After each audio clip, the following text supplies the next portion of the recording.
અઠવા વિસ્તારમાં માસૂમ 4 વર્ષની બાળકીના અપહરણના પ્રયાસનો મામલો. પોલીસે સમગ્ર મામલે ગુનો દાખલ કરી આરોપી જમીનની કરી ધરપકડ. પોલીસ તપાસમાં સામે આવી હકીકત.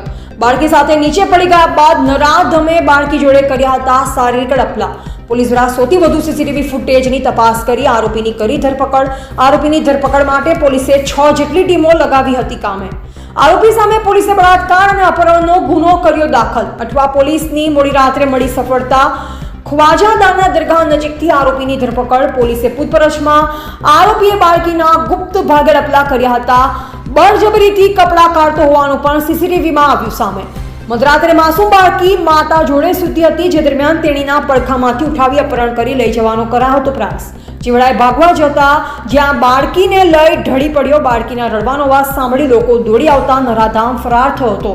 પોલીસે પરિવારની ફરિયાદીની રાહ જોયા વિના સીસીટીવી ફૂટેજના આધારે તપાસ કરી પરિવારનો સંપર્ક કર્યો, જેમાં ખૂબ જ મોટો ઘટસ્ફોટ થયો.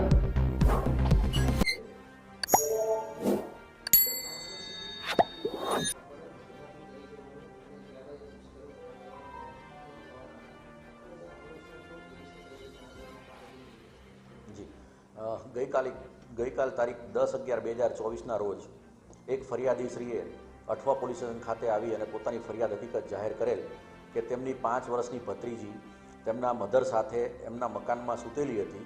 ત્યારે રાત્રિના આશરે 12:15થી લઈ અને 1 વાગ્યાના સમયગાળા દરમિયાન એક સફેદ શર્ટ અને બ્લેક પેન્ટ પહેરેલો અજાણ્યો ઈસમ ઘરમાં પ્રવેશી અને એમની ભત્રીજી જે 5 વર્ષની છે એને ઊંચકી અને લઈને ભાગવા જતા અને રસ્તા ઉપર પડી જતા અને દીકરીએ રડવાનું ચાલુ કરતા તેનું મોઢું દબાવી અને એની સાથે અડપલા કરેલા અને દરમિયાન પબ્લિક જાગી જતા એ ઈસમ ત્યાંથી દીકરીને પડતી મૂકી અને નાસી ગયેલો.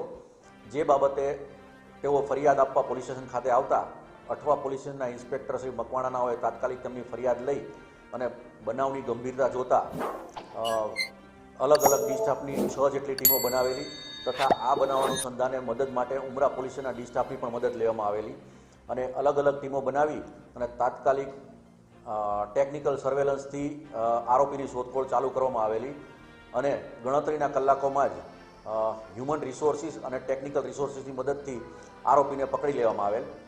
આ આરોપી જે છે એ જમીલ ઉર્ફે જમ્મુ રજાક ખાન પઠાણ ઉંમર વર્ષ 26નો છે અને હાલ તે 10 દિવસની પેરોલ રજા પર લાજપોર જેલથી બહાર આવેલો હતો અને 2023માં એને 20 વર્ષની સજા સંભળાવવામાં આવેલી અને લાલગેટ પોલીસ સ્ટેશનના 2021ના ગુનામાં એને સજા થયેલી.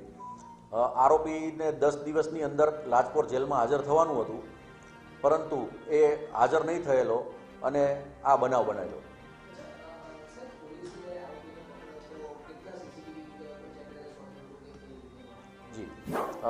પોલીસને આરોપીને પકડવા માટે આશરે 150 જેટલા સીસીટીવી ચેક કરેલા.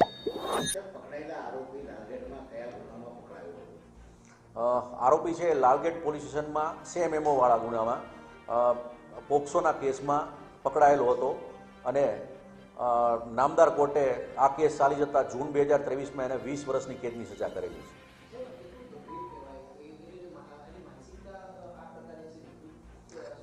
છે. આરોપીની ચાલ ચલગત ઉપરથી અને એના જે કરેલા છે એના ઉપરથી વિકૃત પ્રકારનો માણસ છે.